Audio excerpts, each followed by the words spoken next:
Mike Bohn joined now by the newly minted free agent Darren Till. Darren, how are we doing? Some big news.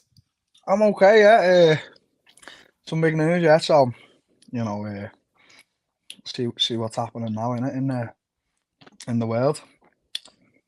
Yeah, so I mean, walk us through exactly what happened here. Obviously, everyone kind of got signaled to this when that UFC roster watch account Yeah, put out that you were removed from the roster. I'm sure everyone was kind of hitting you up, going crazy, myself included. yeah. So he tweeted out a little bit of insight, but walk us through what happened. Why did you request your release? It's basically I've been suffering, Mike, like for the past 2 years, and it's no secret. I think now at this point, uh, and obviously I've been speaking to Hunter ever since my Whittaker fight where I injured my knees. And he's just like, been going crazy at me for 2 years. He's like, Till, I can't take much more of this. He's like, I've got your back. He's like, I know you're going to be a champ and stuff like that. He says to me, but he's like, you need to get your knees right. And he said this before my last fight. He said it before the fight before that. And he's like, so me being stupid, obviously, I felt great in there on stuff about like my last fight. I felt not great in there, sorry. I felt like great in training and that, but again, I just neglected the grappling, or because I just simply at this point now in my career, I just can't grapple until I fix what's wrong. So, went in there probably 80% prepared again, and obviously took a loss that I don't feel like I should have took. So I rang Hunter a few weeks after the fight because he said he wanted to speak to me. He was like, listen, he's like, I know what's going on and stuff like that. He's like, but let's speak. So I spoke to him. I said, listen, I've been thinking a bit, Hunter. I said, like, maybe I want to just like leave the UFC for 2 years and just maybe just venture out and obviously look after me health for 2 years and come back and stuff like that. I had a good conversation and he was like, well, listen, Till, he's like, I want you to think about it. He's like, because we're not in the habit of bringing guys back. He's like, but if this is what you really want to do, but I just want you to think about it. And in my mind, when he was saying that, I was thinking, yeah, I'll be back no matter what you say. I know I will. Like we've got a good relationship. It's not like you're kicking me out the UFC. I'm asking to be released and you're releasing me. So I phoned them back like a week later and I said, listen, Hunter, I said, I've had a lot of time to think, that's all I do, Mike. Like I'm sat in a 4x4 room now. If I'm not training, I'm sat in here thinking whether I'm sad Yeah. or happy. And so I just said, listen, this is what I want to do now for the next 2 years, whatever I'm going to venture into, blah, blah, blah. I said, so, send me the release papers, whatever. And it took a few weeks to send them. And then obviously that algorithm come out or something like, oh, Darren Till been cut, which I wasn't happy about. A text Hunter. I was like, you better tell everyone I asked to be released. He's like, don't worry, I got you. So that was basically how the conversation went, Mike. No hard feelings with them. I'm sure they've got none with me. They know the type of guy I am. I've got morals, values, and respect. So I have. It's not like I've left it. Like I've been getting fucking some crazy big offers the past 2 days now, but it's not like I've left the UFC now to just go and jump into another organisation. Oh yeah, my knees are fine. Do you know what I mean? So Mhm. we'll see. Yeah, and I mean, before we get to, I guess, all that part, you said you've been suffering for the past 2 years. Is that mostly physical, or do you feel like it's been mentally too, or is it kind of tied together because of the physical? Maybe it hinders you mentally as well. Maybe, Mike. Maybe. Physically. I know of like three other active UFC fighters, and one's a champion who've got the exact same injuries as me in my knees, and like they seem to be fine. So I'm baffled by it all because my knees are at like the worst stage they can be. You can't get a worse injury than what my knees are at. So Which it's is like what exactly? I've got a torn ACL in my right knee. Hmm. So Whittaker, when the Whittaker fighter tore me MCL, and then 8 weeks before I fought Derek Brunson, I tore me ACL in the same knee, and the other one's a torn in MCL. So the other one's not that bad, but the right one, the torn ACL, you don't get no worse. Every grade is tore. So I I've been trying to convince myself that I'm okay when I'm not. So I need to go off and do some rigorous fucking stuff with my body, and obviously the mental side comes into it a little bit, and see what's out there. I'm sure there's a few striker matches to do while I'm getting ready to come back to UFC. Make a bit of money. That's always nice, isn't it? Yeah. So do you think, because I know you had said there was that video after the fight with Drickus where you like talked to Bruce Buffer and you said something about, the knee injury again. What exactly happened? Like, did you injure it worse in the fight? And are you going to have to get surgery again now? Well, I haven't had surgery, have I? I've Mhm. just left it. Like I tore my Right. ACL 8 weeks before I fought Derek Brunson, and I never should have been in that fight. And then I just haven't treated it since. I've done like some shitty forms of stem cell treatment and stuff like that. Mostly my mind. I've been telling me knees okay, so that's probably how it's recovered the way it has at this Mhm. point now. But if I'm like if I'm boxing, kicking, whatever that, it's fine. It's just as soon as I start grappling, it just gives out on me. So I've had to make this decision. But yeah, Bruce Buffer asked me, but they know the UFC know all the staff know and that they've known for since before my fight with Brunson. Like the fight week I come in with Brunson, they all knew that my knee was torn, and they were like, "Why have you took this fight?" And I didn't have an answer for them, unfortunately. Yeah. Was it maybe financially motivated? Like you obviously need to fight to a degree in that sense. I know you got other stuff going on too, but I'm Yeah, sure the not paycheck is really, helpful. not really. Just want me to just be honest. Stupidity, Yeah. really. Just stupidity. Stupid decisions, wrong place, wrong time, kind of thing. It just shouldn't have took the fight. I'm not trying to sit here and say that if I was okay, I would have won. I'm just trying to say I should never have took the fight. That's just it. You know me. I'm probably the most honest guy to ever do an interview in MMA. I am because Yeah. I just say exactly what I feel should be said and what's right, whether it's goes against me or doesn't. So that's it. So will you get a surgery now, or what are kind of the methods of treatment you're going to have to pursue? I've got a plan. I've got a plan with regards. Hello. You're still here. I just put you full screen. Oh, don't like looking at my big fat face. Uh, I've got a plan, Mike.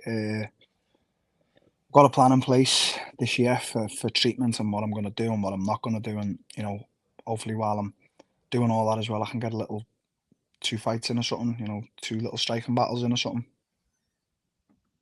There you go. So I guess get to that part. I mean, literally, I think 5 minutes after that tweet came out from the algorithm, BKFC sent one of our reporters a statement being like, "We would love to have Darren Till. He puts on very exciting fights, and we think he could do great things with BKFC." And we just saw Luke Rockhold go there. We just saw Eddie Alvarez sign there. Does that appeal to you at all? I mean, everything appeals to me, Mike. As I said to you, I think it'd be a little bit disrespectful now to go and sign with another MMA organization, just out of respect to Hunter and Dana. I know it's a business thing that they probably wouldn't be too bothered, but for me, it's all about respect, morals, and values. So, but yeah, the likes of boxing and BKFC and some of these other things, if the money was right, which the offers I've been getting thrown at me the past day, it's been a little bit crazy. I didn't know offers like that existed. So, we'll see. We'll see. I'm sure I could go in there and fuck Mike Perry up, as we were always meant to fight. So we'll see. See what Right. Maybe happens. this is how it happens. That would be kind of amazing.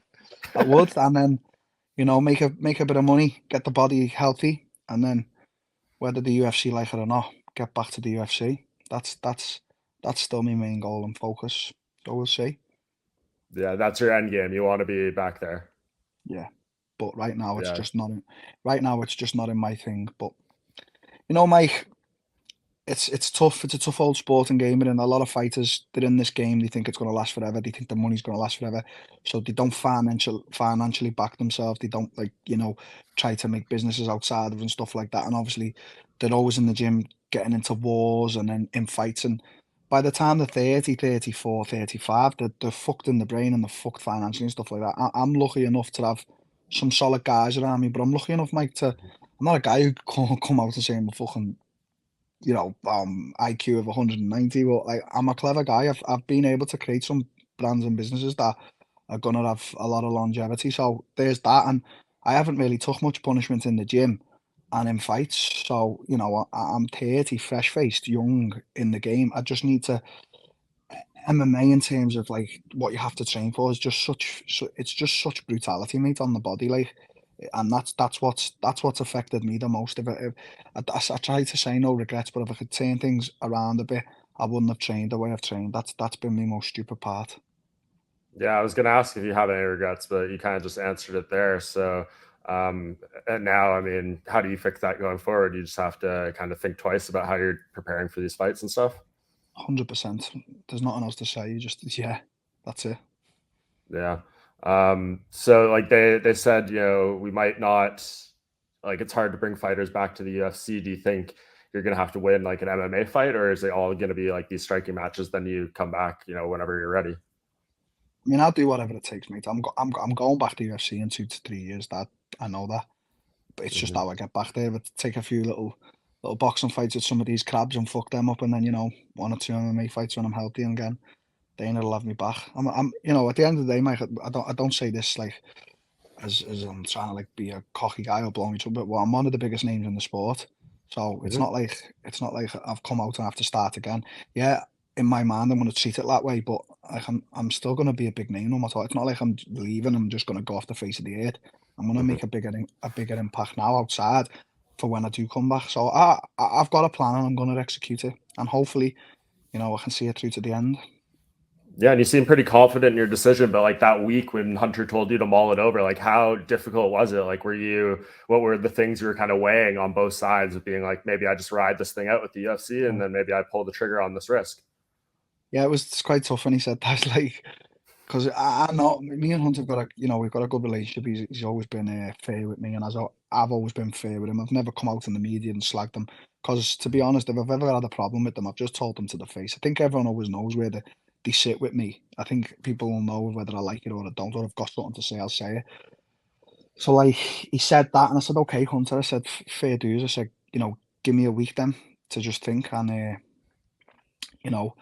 I rang him back while I was in Thailand training, and I just said, "Listen, I've thought hard and long, and this is the route I want to take." And he was like, "Fine, yeah, no problem." So yeah, that was it. Was there any input from Mick Maynard or Dana White, or did you not speak to them at all about it? I mean, I can imagine there probably was, but I just spoke with Hunter that because the only reason I spoke with Hunter as well is, well, not the only reason, it's just after my fight, he's the one that I was speaking to. He reached out, we were speaking back and forth. We said we catch up after the fight, so that was the reason. That's it. It's not like I went to anyone or anything for any reason. It's just me and Hunter were speaking, and I know them guys all speak. It's like me the way, you know, I speak to you speak to your family about everything. They obviously have to speak to each other about everything. So one guy Mhm. knows, the other guy knows. Yeah. You mentioned some of the stuff you've got in the past few days has been a little crazy. Has it been mostly MMA promotions or like literally everything? Is there some things that you didn't even know were out there that you've been, Yeah, come to? literally everything. I think every organisation outside the UFC has offered me something. So I wish I could take them all and just run. So uh, I, I've got a plan, Mike. If this plan comes off, it'll be glorious. Can you give any insight to like what that looks No, like? Like, how do you make a decision? no. I've It's like uh, being the hottest girl at school. Everyone wants you. How do you pick which one you want? I ain't the hottest girl at school, let me tell you that. uh, yeah, I've got someone now. Well, not someone now. He's been a part of my life for a long time, but we're very close, and we're sorting things out, which is gonna be good. Could And you maybe give insight to when we might see you? 100% in the summer, Hmm. Early hundred summer, percent. late summer, like June or August, or would you Yeah, say? yeah, it could be around that. But then Mhm. again, it could be. As I told you, one thing I've got to fully focus on is getting the body right. Like this is not me just sit here like sat here like, oh yeah, I don't want it no more. Like every day that goes on in my life, I wake up more mature and want to train harder and work on things. Like that's all I do. I sit in my room overthinking, watching fights and studying. And there's one thing I can say: I'm one of the best strikers out there. I know I am. So if there was a few things to do with that, of course, but I've got to really get me body to the way it used to be when I was a youngster. What is the last fight you think we saw you closest to your best? Whitaker, just the Whitaker Whitaker? fight. Like Yeah. I felt great in the fight. Probably was still coming into my own as in terms of strength with the middleweights because I just bumped up from welter. But yeah, like I was just in there. I was on a flow vibe. I was just flowing. Couldn't touch me. I think he caught me once, and obviously the takedowns in the fight mattered. He got one takedown. I stuck back up, so I don't know how that counts. But I was just at my best, and now I do believe, since then 2 years ago, Whitaker now is probably the best middleweight on earth, one of them. So, you know, I know I've got it in there, Mike. I just need to find it again. Yeah, is that the hardest part of this? I mean, like it seems like, we'd talk to you and you have so much confidence and it's clear anyone who's followed you can see your potential and what you can do in there and to know that you can't live up to that because your body is kind of failing on you. Is that why ultimately you felt you had to make this decision because you can't go through another fight knowing that you're not living up to your potential? Yeah, it's like, I'm sure people can relate to this whether they do it or not. But it's like after my last fight, Mike, the first thing I did was upload a video to Instagram, and why did I do that? Because what I actually did is I went back after the fight and I sat in the green room on my own, looking into the mirror, and I went through where I felt I went wrong in training camp. Not the fight, Hmm. but obviously the fight is factors. But and straight away I pinpointed, and I was like, I just didn't fucking grapple enough again. I just this fucking knee, I just didn't grapple. I'm not giving excuses. I'm just giving an account of what I Hmm. said to myself. Like it didn't grapple enough again, and I probably could have lifted a little bit more because he felt stronger than me in there. You know, whatever these middleweights are on, like I don't know, but they all feel fucking solid bricks, and they're all huge. So there's that. But I just gave an honest account to myself, and I was like, Till, you know, I wasn't lying to myself. I wasn't like, oh, I had the best camp ever because I had a good camp. I was fit, you know. You know, everything was on point. It was just I just went through where I felt my mistakes were. So, you know, that that's it. No, I can't lie. Since you said Mike Perry's name, I can't stop thinking of the potential of doing this fight. Like, we need to see this happen. He's fighting Luke Rockhold, so I Yeah, mean, well, after that, who do you think wins that? uh, Mike's a dog man, but Luke's Luke's big. Luke's a big dude for the. Hmm. I think they'll fight in 185. So, Yeah. but listen, it's bare knuckle fighting. Anything can happen. As Luke still got the chin that he once had. I don't know. So it's a good fight, man. So I hope listen. They're gonna lose a lot of brain cells, so I hope they're both getting paid for it. That's all I'll say. I hope they're getting paid. Yeah. You know, and I've heard Luke's making a pretty nice deal over there, so I'm sure once BKFC inevitably approaches you, you'll probably get yeah, some they're insight gonna into what they're they're offering. gonna they're gonna approach me, but they just if they are gonna approach me, don't waste me time. Like offer me something astronomical. Yeah. Otherwise, nope. You, I you don't need mentioned the it. brain I damage. I don't. mean, oh, go ahead. I don't need it. I'm a co-founder of fucking one of the biggest startup tech companies in the world now, Block Assets. So listen, I'm flying. Don't worry about me. I've made some right choices, but come to me with a proper offer. Yeah, man, that stuff isn't. I mean, I know you spend a lot of time in Thailand. You've probably seen some pretty brutal Muay Thai matches and stuff over there. But when you watch that, is that like, Aye. does it feel pretty raw to you, or does it kind of excite you to like do something that intense?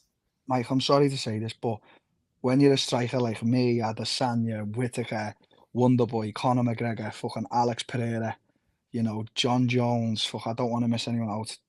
Them Thai guys and them BKFC guys, they're all fucking slow, mate. I'm sorry to say it. They're slow. Like Hmm. it just is what it is. They're just slow. Like they move slow. The hands are slow. There's no head movement. It's like they're just slow. I don't see any threat there. But the BK is different because it's just pure knuckle. So one hit and you're just down and out. I've actually seen a guy who fights in there. He's a phenom. I think his name's Lorenzo or something. Like he just keeps knocking everyone out. I think Yeah, Lorenzo Hunt, I believe. yeah, I think he fought Hector Lombard. He just keeps doing guys like he's whether you're better than him or not, it doesn't matter because he's just a scary guy. He's just in there and he's just coming for you. You know, every second of the fight. So no matter how good you are a striker, it doesn't matter with guys like that because they're just head hunting you. So you know, you have to be careful. And even Mike Perry, you know, these guys, they're just constantly head hunting. So no matter how fast or quick you think you are, you go against them guys and you make one wrong move and it's lights out. Yeah. What about actual boxing? I think there's a guy who fights right around your weight who's enjoyed, fighting some ex UFC veterans. I know he just took a loss to Tommy Fury, but the whole Jake Paul thing, does that appeal to you, or do you want to go like a different direction if you box? What do you think, mate? Come on, making millions to fight Jake Paul. I mean, I'd be a dumb cunt to say no, but I obviously I'd have to get a few warmer fights because he's very good. So be a bit scared to fight him now. What did you think of his fight with Tommy Fury? Shit. Who do you think won? Do you think the scoring was right? Tommy definitely won. Yeah. And I all this talk of like Jake's not a real boxer. Jake's been boxing, man. Jake's been working really hard, and Jake's been dedicating himself. He's not. He's got a lot. He's raw. He's got a lot to learn with like movement and balance and stuff like that. But like he didn't seem like he was out of his depth there. I mean, everyone's like saying Tommy should have done him quick and that. And do you know what? Tommy's been boxing since he was 8, so yeah, he should have. Yeah. But Jake's a tough customer. He can take a shot. He can give a shot. He's very confident, and he's got a big team around him who are all hyping him and making sure he. I've been watching his training footage. I know Jake trains hard. You can see it. He does the miles. He does the pads. He does the recovery. So he obviously he approaches it the right way. Yeah, that would be it. It was funny. Did you see Arnold Allen's tweet about that fight? He was like, "These guys aren't, bad enough to make it entertaining, but they're not good enough that it's like compelling and high level." Yeah, I retweeted it. Yeah, I seen it. I retweeted it. But are we all just hating because they made a lot of money and made us all buy into it? Maybe. So Who knows? count me in. Yeah. Well, there's another option. There seems like there's a lot out there. A couple other things I want to ask. Drickus and Derek Brunson are fighting this weekend here in Vegas right now for UFC 285. Who do you think wins that one?